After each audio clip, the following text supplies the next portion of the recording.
पटना में उनका भाषण हो रहा था, बहुत बड़ी भीड़ थी।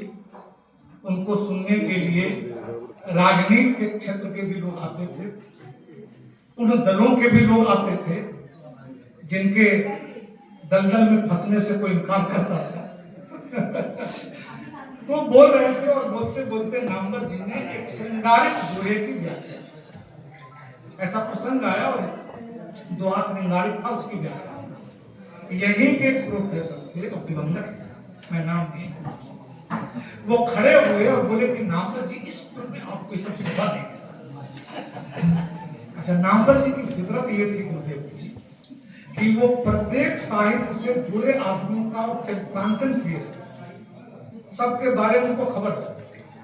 तो उन्होंने कहा कि ऐसा है फला जी, खुशामद करने की और प्रयोग करने की कोई उम्र नहीं।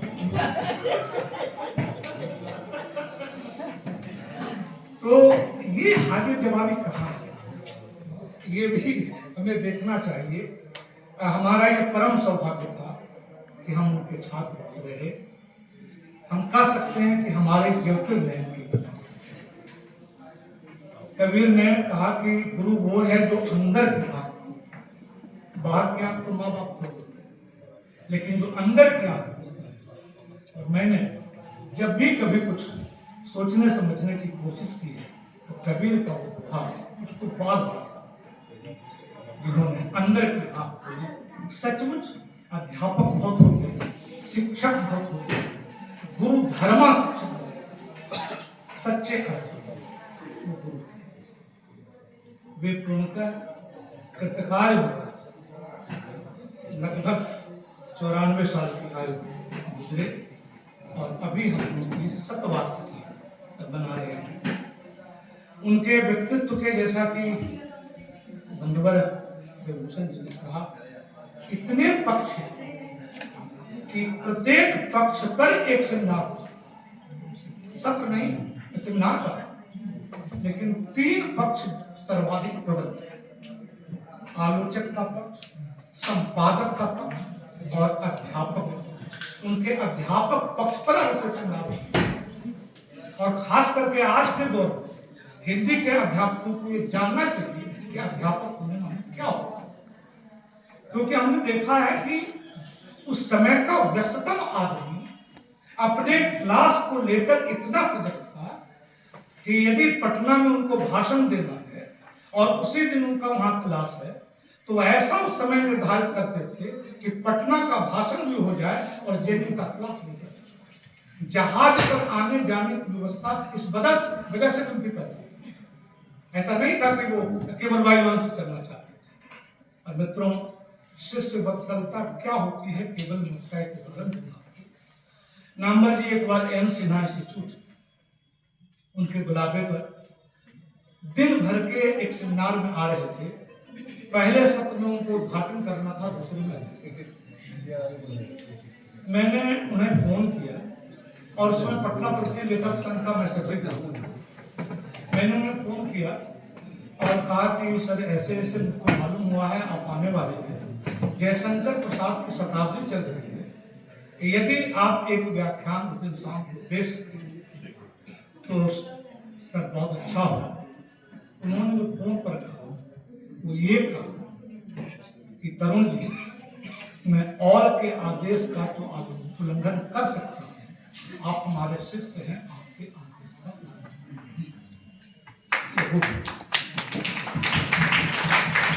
अब उस दिन जब सेमिनार की बात आई तो मैंने जो देखा वो मैं दंग रह गया। एम सिन्हा इंस्टीट्यूट के दोनों सत्रों में लगभग 2-2 घंटे का उनका, और उसके बाद शाम को पटना पुलिस से नागौर में जैसे वो भी उन्होंने फोन पर कहा कि मेरे पास तैयारी का कोई वक्त। जब सेमिनार समाप्त हुआ तो उन्होंने कहा ऐसा है तो मैं थोड़ी देर आराम करूं, तुम आधा घंटे के बाद आके दरवाजा, ठीक आधा घंटे बाद मैंने दरवाजा खटखटाया, वो तैयार हुए, उनको मैंने गाड़ी पर बैठाया और सबसे पहले दरभंगा चौक पर बढ़िया पान खिलाया। पान जितना आगे और भी खर्च हो सकता था आज के दिन वो साथ में रखा। ऐसे पटना जब भी वो आते थे तो पान वाला काम नहीं करता और वो जानते थे कि पटना जा रहा हूं पर वहां होंगे, पान की कोई चिंता की बात है। तो इस तरह से एक कारण कि आपके आदेश का पालन मुझे करना होगा और क्या आदेश का पालन कर सकते, मतलब छोटे के आग्रह तो हम बड़े के आग्रह से ज्यादा की करते हैं। मित्रों, अभी नामवर जी के जिन विभिन्न पक्षों की चर्चा, जैसा कि मैंने कहा, उसमें उनके व्यक्तित्व के आलोचक वाले पक्ष पर, संपादक वाले पक्ष पर अलग से पूरा संपादक वाले पक्ष और संपादन का कितना बड़ा काम किया अभी पूरा प्रकाश में नहीं आया। और जैसा कि मैंने कहा, अध्यापक वाले पक्ष पर, और इन सबसे बढ़कर वे हिंदी के पहले इतने संवाद आते सार्वजनिक पब्लिक इंटेलेक्चुअल थे जो न उसके पहले इतना संवाद आता हुआ था न आज को ऐसा संवाद आता पब्लिक इंटेलेक्चुअल। और 1942 ईस्वी में निराला का एक गीत था और वो गीत बहुत प्रचलित है और गहन है यह अंधकार। उसमें अंतरा आता है, खड़ी है दीवार जड़ की घेर कर, बोलते हैं लोग जो मुंह फेर। उस दौर जब लोग मुंह फेर कर बात करते, मुहामुही बात नहीं कर रहे, उस समय नामवर अपनों से किंचित भिन्न से, अपने से नितांत भिन्न से, अपनी परंपरा से, अपने समकालीन से लगातार संवाद करने को बेचैन। और ऐसा जैसा कि मैंने कहा कि बहुत कम दिखाई। आज मैं याद करता हूँ बोले तो मुझे लगता है कोई हिंदी के स्वाभिमान के शायद ही कोई ऐसी मजलिस हो जो गैर साहित्यिक मजलिस हो, साहित्य से उसका संबंध नहीं, समाज शास्त्र से संबंध, इतिहास से उसका संबंध है और नामवर जो संदान कोई नई बात न करे, कोई नई दिशा में सुझाव दे। हेडकर जहां हमारे समाजशास्त्र के प्रोफेसर थे, एक बार दरभंगा में उन्होंने समाजशास्त्र से संबंधित एक विषय रखा, नामवर जी को बुलाया, स्टाफ क्लब में मिले, मुझको हेडकर जहां दूसरे दिन बोले कि धन्य है आपके गुरु, समाजशास्त्र पर किसी भी समाजशास्त्री का ऐसा भाषण नहीं सुना जैसा नामवर जी। मैं तो देख कर तो ये पूरी ठसक के साथ, पूरी धड़ के साथ वो सुना। और इसीलिए मैंने कहा वो हिंदी के स्वाभिमान के प्रतीक थे। हमको गौरव होता था कि हमारे बीच भी एक ऐसा आदमी है जो रोमिला थापर से वैसे ही बात कर सकता है, योगेंद्र सिंह से वैसे ही बात करता है, विपिन चंद्रा से भी बात, बल्कि वो लोग भी लगभग 50-60 वर्षों तक नामवर से हिंदी का जो पब्लिक स्पीयर लोकप्रिय था उसके वो नायक हैं। हिंदी में या भारतीय भाषा या कहीं भारतीय भाषा से बाहर शायद ही कोई ऐसा साहित्य होगा जिसमें लगभग 40-50 वर्षों तक नामवर जी की नायकता चली।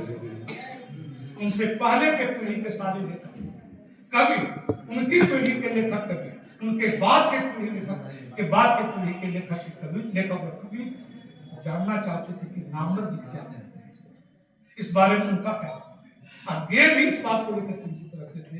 मुझको नहीं मालूम, एक बार चर्चा के क्रम में उन्होंने कहा था कि अज्ञे और जोधपुर में कुछ दिनों तक साथ रहे थे और अज्ञे से बहुत कुछ चीजों को लेकर विवाद हुआ था, कुछ पत्राचार हुआ था, पत्र उनके पास थे, पता नहीं पत्र अभी तक ऊपर हुए हैं। ये चर्चा के क्रम में एक बार उन्होंने बात की, अभी तक वो छप करके सामने नहीं आया है, उसके सामने आने के बाद शायद कुछ और भी चीजें सामने आती है। आजादी की प्राप्ति के समय गुरुदेव की उम्र लगभग 21 साल और अभी प्रारंभिक नामवर से, और मैं खास करके जो युवा मित्र मेरे उनको मैं कहना चाहता हूं कि दो नामवर हैं, एक बने हुए नामवर और एक बनते हुए नाम। आप बनते हुए नाम नहीं, कोई बनता है तो कैसे। और आज इसकी बहुत छायावाद पढ़ चुके हैं, कविता के नए प्रतिमान पढ़ चुके हैं, या नहीं भी पढ़े तो फिलहाल छोड़ भी दीजिए, तो कोई हर्ज नहीं। आप हमारे स्वर्गीय मित्र भारत आया, उनकी प्रारंभिक रचनाओं का सम्मान किया है, आप उसको देखिए, बल्कि मैं उनके प्रति अलग से कृतज्ञता करता हूं। और अभी समाज के अग्रचेता तुलसी निबंध की चर्चा भूषण जी ने की, मुझको देखकर हैरत कि उस समय एक विद्यार्थी इतनी बड़ी बड़ी बातें, और जितने उस समय के निबंध उनके हैं 1950 तक के, 51 तक के, आप देख लीजिए, दूसरे का उदाहरण वो नहीं के बराबर देते हैं, सारी बातें वो अपनी खंडन करते हैं, तो पूरे धैर्य के साथ, पूरी मर्यादा के साथ। रामचंद्र शुक्ल पर निबंध लिखा, और उस रामचंद्र शुक्ल के निबंध तो आप देखें, एक एमए का विद्यार्थी लिख रहा है, और किस तरह से लिख रहा है जैसे रामचंद्र शुक्ल को अपने बराबर मान को। क्या उनसे लिया जा सकता है, क्या उनकी सीमा है, क्या उनकी कमजोरी है, उसको पूरे आत्मविश्वास के साथ, बिना दूसरों के उदाहरण दिए हुए, हम सब आज जिस दौर से गुजर रहे हैं, हमारे छात्र ही नहीं, हमारे शिक्षक केवल उदाहरणों में बात करते हैं। उनको कुछ लिखने के लिए दीजिए, अमुक ने ये कहा, अमुक ने ये कहा, अमुक ने ये कहा, उनसे पूछो कि आपने क्या कहा, तो उसके बाद चुप हो जाते, कुछ पता ही नहीं। और जब गुरुओं की ही हालत है तो फिर चलो क्या होता है। ये मैं देखता हूं कि उन निबंधों में ऐसी बात नहीं है कि हजार प्रसाद द्विवेदी ने ये कहा, फला ने ये कहा, ऐसी सारी चीजें नहीं है। और उस उदाहरण को मैं आपके सामने रखता हूं। साहित्य एवं समाज का एक शाश्वत द्वंद्व होता है जो किसी भी युग के लिए सत्य। ये बात समाज मित्रों साहित्य को गढ़ता है, और साहित्य भी समाज को गढ़ता है, एक तरफा रिश्ता नहीं। तुलसीदास को समाज ने गढ़ा था, और तुलसीदास ने भी समाज को गढ़ा। इस द्वंद्वात्मकता से साहित्य को गहराई से समझने की दृष्टि जिसके विद्यार्थी जीवन में पैदा हो, उस नामवर सिंह को देखना, उसी में आगे वो कहते हैं, और वह बहुत ही महत्वपूर्ण है, और वह नामवर सिंह को समझने की घड़ी है। मैं थोड़ी उसकी चर्चा करूंगी, थोड़ा सा करूंगा, थोड़ा सा अवसर दीजिएगा। कोई बात क्यों न हो, उसकी अवधारणा एवं अवस्थिति भारतीय संस्कृति की पृष्ठभूमि पर ही होनी चाहिए। कोई भी बात, उसकी अवस्थिति भारतीय संस्कृति की पृष्ठभूमि। इन दो बातों को यदि हम ठीक से समझ सके तो नामवर सिंह की आलोचना की रीढ़ समझने में मदद मिलेगी, और बाकी जो उस पर मांस और चर्बी और त्वचा जो करती है, वो चीजें आगे आपको विभिन्न पुस्तकों के रूप में दिखाई पड़ती है। तो मित्रों, हम तो एक इसलिए नामवर जी को याद करना चाहते हैं कि किसी शख्स के आगे चलकर नामवर के होने की कैसे पहचान बनती है, कैसे अपने नाम को सार्थक करता है, अपने नाम को एक अर्थ देता है। ये मेरे सामने जैसा कि मैंने कहा, दो नामवर हैं, और उन दोनों में से वो नामवर बहुत दिलचस्प है जो बनता हुआ दिखाई देता है। मुझे याद आ रहा है कि आलोचना के अप्रैल जून 1990 के नवान 93 के बाद आलोचना का निकलना बंद, और लगभग 7 वर्षों के बाद अप्रैल जून 2000 में उसका सहस्त्राब्दी अंक 1 आया, और वो अंक जो था वो फांसीवाद और संस्कृति का संकट नाम से आया था। लंबा चौड़ा वो अंक था, लगभग 350 पृष्ठों से, और उसमें 4 खंड थे, और 4 खंड के जो नाम थे, फांसीवाद विमर्श, फांसीवाद के राष्ट्रीय अंतरराष्ट्रीय संदर्भ, फांसीवाद और साहित्य, कलाएं और मीडिया, और जो पहले खंड का पहला लेख था पुरंदर। रविभूषण जी का पता नहीं अभी उनको याद भी है कि नहीं, और उसका शीर्षक था क्रांतिकारी वामपंथी शक्तियों की जरूरत न। ये आपके लेख का शीर्षक था। मित्रों, आज जब हम 2026 में याद कर रहे हैं तो ये सोचना चाहिए कि याद करने की एक रस्म अदायगी पर है या किसी समय के खास बिंदु पर खड़ा रहकर कि 2000 में क्या उनको जरूरत पड़ गई।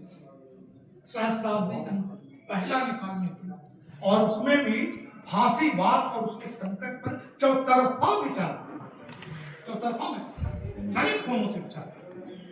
और आज जब हम 1/4 पार कर चुके हैं इस नई सदी और दूसरी चौथाई शुरू हो रही है, तो हमें ये जानना और भी ज्यादा दिलचस्प होगा कि दिसंबर 1949 की जनवाणी में इनका एक लेख छपा था, संस्कृति का पाठ। और ये चिंता उनकी नई नहीं थी।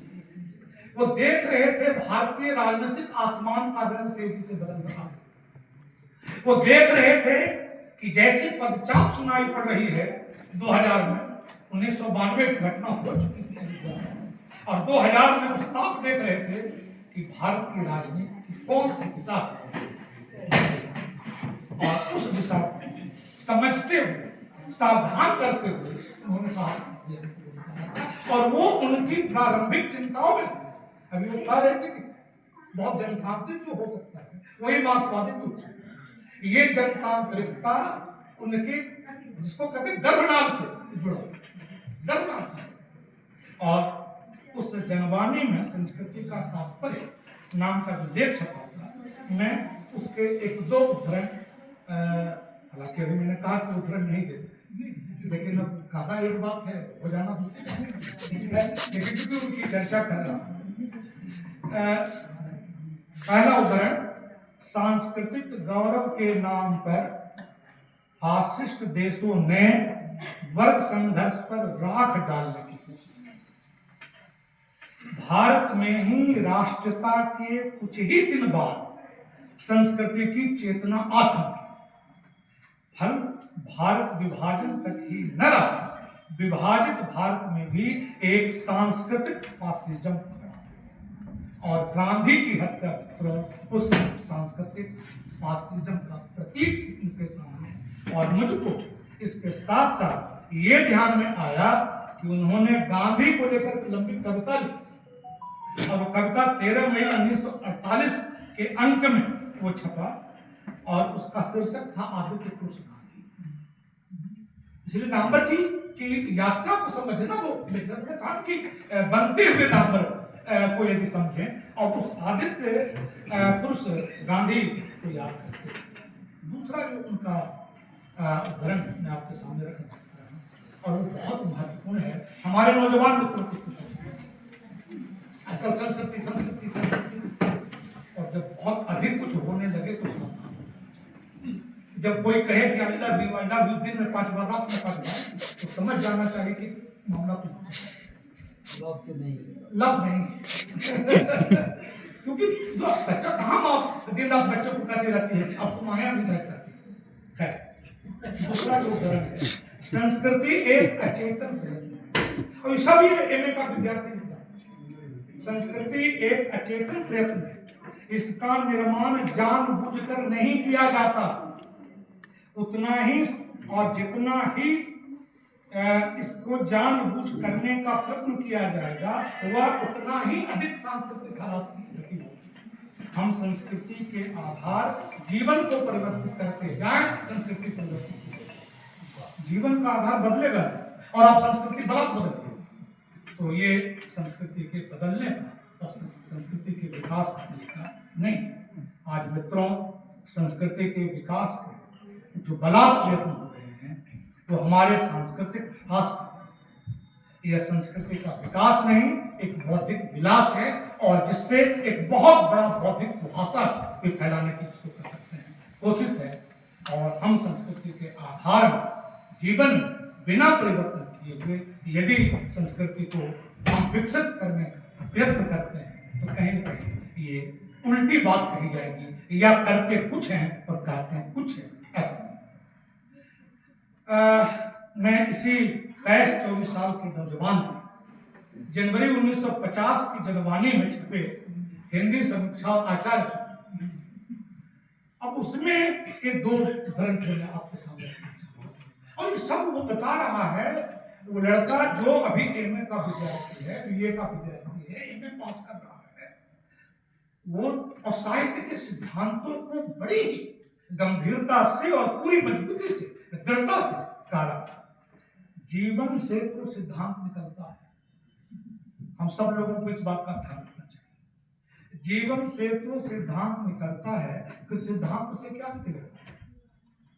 अधिक से अधिक 1-2 और सिद्धांत। सिद्धांतों और शास्त्रों से भी नवजीवन तभी उत्पन्न होगा जब उन्हें जीवन की धरती अथवा धरती के जीवन में सिद्धांत जब तक जीवन के या धरती के जीवन में नहीं बोए तब तक उस सिद्धांत से कुछ भी नहीं। और इसके साथ शुक्ल जी वाले लेख का उनका यह कथन भी बहुत ही मनन करने योग्य है। नवीनता दृष्टिकोण की है, समीक्षा के उपादान तो वही है। नवीनता दृष्टिकोण की है, समीक्षा के उपादान तो वही रहेंगे। मार्क्सवादी समीक्षा एक दृष्टिकोण मात्र है, वर्तमान युग की पूर्ण समीक्षा पद्धति नहीं।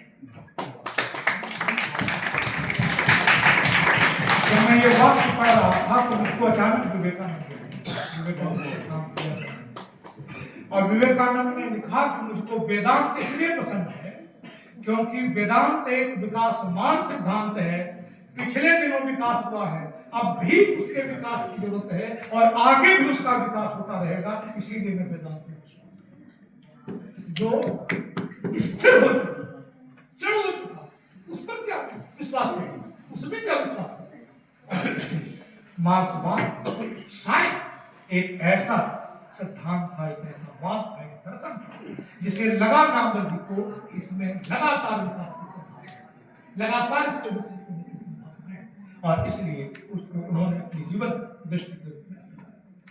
मार्क्सवादी आलोचक माने गए नामवर्दी शुरू से ही ये समझ रहे थे कि यह एक दृष्टिकोण मात्र है, इसको पूर्णता देने की लगातार शुरुआती जो दौर था नामवर्दी को जहां तक मैंने समझा है 3 दौर उनके मूल रूप से आते हैं। एक तो जब समीक्षा आलोचना का संपादन व्याकरण क्या इसमें धर्म विभाग और 3-4 लोग और थे जिनको लेकर आए और वो लोग लगातार मार्क्सवाद का आक्रमण। नामवर्दी ने उन आक्रमणों के जवाब मार्क्सवाद के पक्ष में एक योद्धा की तरह खड़े होकर के जो लेख लिखे वो इतिहास है और उसका भी एक अपना।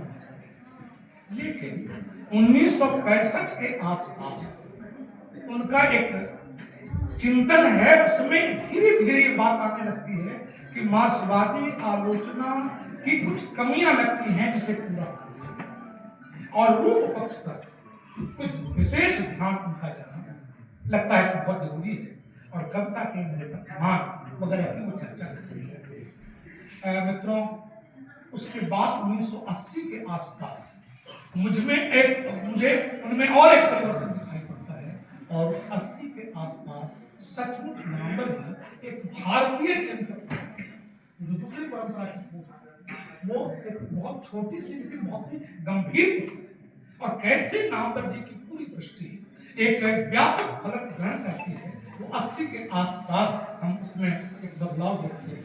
और मित्रों, सबसे कठिन संवाद नामवर सिंह ने किसी किससे किया है तो सबसे कठिन संवाद नामवर सिंह ने नामवर सिंह से, सबसे कठिन नामवर सिंह ने नामवर सिंह की जितनी शब्द आलोचना की शायद किसी दूसरे लोगों को पता नहीं, वो बातें अच्छी तरह से मालूम है कि नहीं।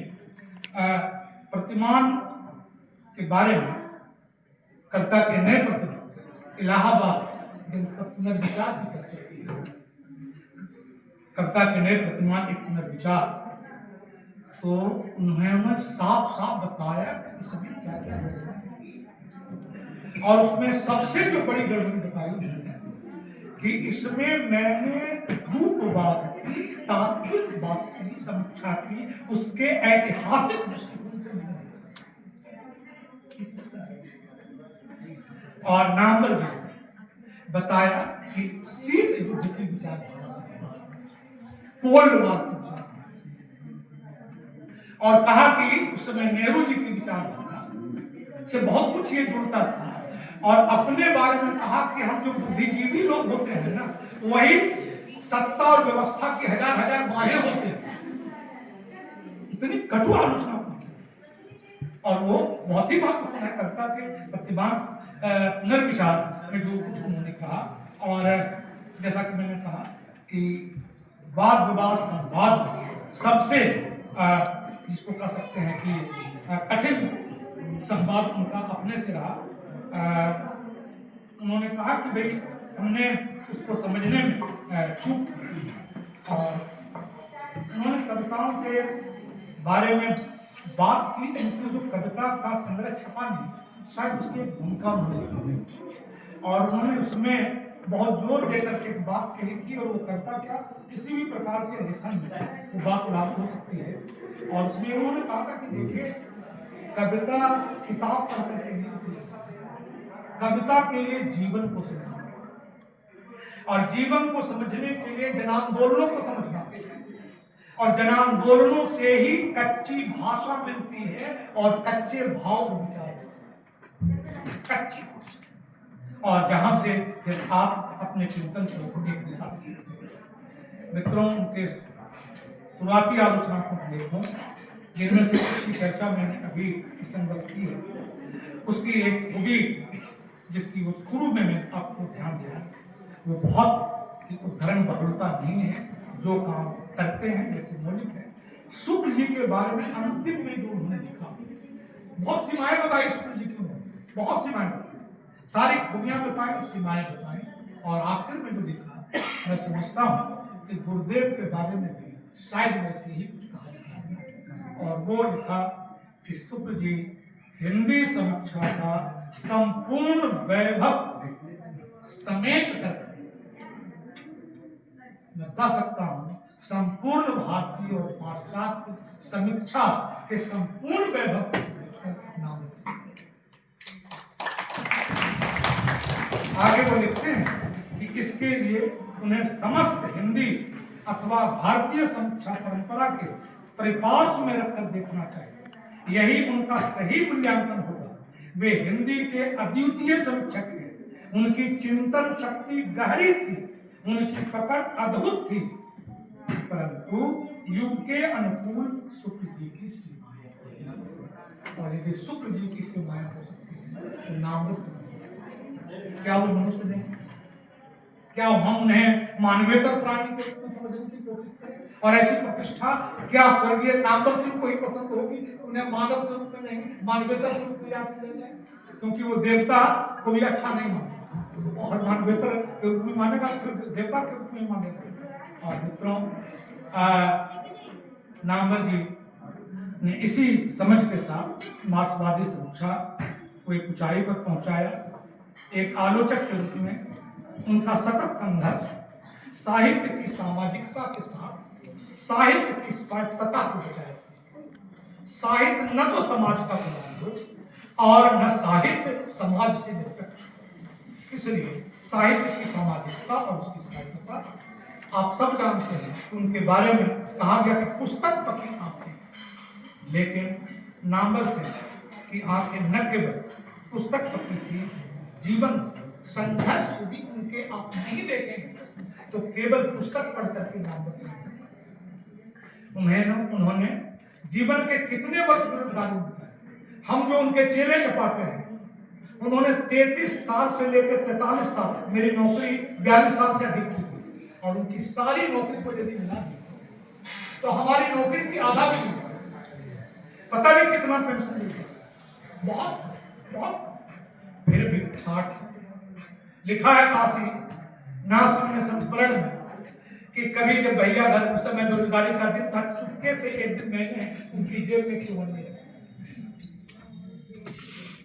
पूछा, काशी ये कहाँ से आया, और उसमें उनको फेलोशिप मिलता है। काशी पानी पानी, उन्होंने कहा काशी खबरदार, मैं एक कप चाय पीने के लिए समझ, आगे से ऐसी गलती कभी भी दयनीय बनना। मित्रों, हिंदी के स्वाभिमान की वह क्या रक्षा करेगा जो अपने स्वाभिमान की, अपने स्वाभिमान, ये जिसको कहते हैं दयनीयता के बावजूद एक उदात्तता, एक कमी है, कोई गलत चीज है, लेकिन हम अपना गौरव, अपना उदात्तता, अपना खोन है, इसके प्रति वो सजग रहे। और सबसे बड़ी बात, नामवर सिंह आलोचना को केवल समीक्षा नहीं मानते थे, आलोचना को एक सहयोगी प्रयास मानते थे कि एक रचनाकार का संघर्ष वहां समाप्त हो जाता है जहां कुछ उसको लिखना होता है, लेकिन एक आलोचक का आत्म संघर्ष दो पक्ष किए हुए होता है। पहला तो ये, वो जो कुछ लिखता है वो भी लिख लेता है, वहां तक उसका आत्म संघर्ष का एक पक्ष है, लेकिन वो जानना चाहता है कि मेरे लिखे पर बाकी लोगों की क्या प्रतिक्रिया। रामायणी के बारे में, रामचरितमानस के बारे में आज जो विचार हमारे पास हैं, वो किसी एक आदमी के द्वारा बनाए गए विचार नहीं। जनता को कैसे किसने बताया कि रामचरितमानस महान है? और नामवर जी के बारे में ये गलतफहमी नहीं होनी चाहिए कि वो बिना बनामों वाले आदमी थे। उन्होंने तुलसी बनाम कभी नहीं किया, उनके ना समझ प्रशंसकों ने उसको तुलसी बनाम कभी बनाया। मैं इसलिए कहा कि विश्वनाथ प्रसाद तिवारी अपने पुस्तक ब्योमकेश मैं नामवर जी की बार बार चर्चा की है। एक बार नामवर जी से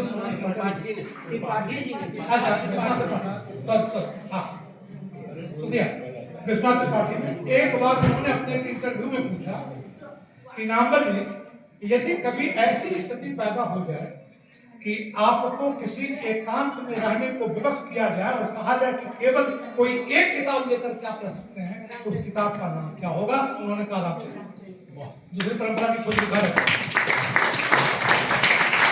इसलिए बनावों में समझने की भूल नहीं करनी चाहिए। हमें हिंदी साहित्य को और हमको और हिंदी भाषी जनता तुलसी अपने तरीके से समृद्ध करते हैं, कबीर अपने तरीके से करते हैं, मीरा अपने तरीके से करते हैं, जायसी अपने तरीके से करते हैं, और महान कवि अपने अपने तरीके से करते हैं। यदि सभी एक ही तरीके से करें तो काहे को कविता है? इसलिए नामवर सिंह ने बहुत कुछ हम लोग के पास सीखने के लिए रख छोड़ा है। हम उम्मीद करते हैं इस बिहार की सरजमीन पर यहाँ वहाँ कहीं भी एक कायदे की गोष्ठी होगी। रविभूषण जी की पीड़ा मैं समझ सकता हूँ। रविभूषण जी न केवल आलोचक, विचारक,